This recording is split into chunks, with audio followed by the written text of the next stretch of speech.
1 мая на площади имени Салавата Юлаева состоялся традиционный праздник, посвященный Международному дню защиты детей.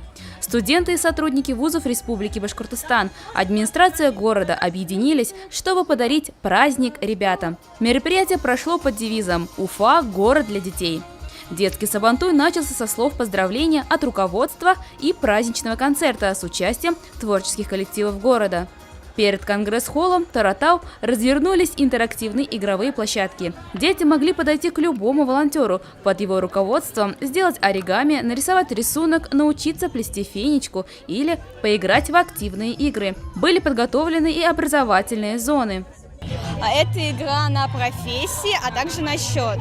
Здесь все интерактивное, здесь все отрывается, то есть дети спокойно могут отрывать и изучать профессии. Например, пожарник, повар или военный. Также здесь у нас есть фишки.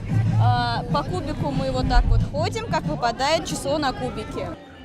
Конкурс рисунка на асфальте, аквагрим, портрет от студентов художественно-графического факультета, спортивные конкурсы. Каждый ребенок здесь нашел занятия по душе. Что для тебя День защиты детей? Детей поздравляют, ведут куда-то. Играют там. Там можно играть, и это все бесплатное. И дают подарки, призы. Это когда все веселятся, и все вокруг оживает. А от кого защищаете детей? Папы, мамы.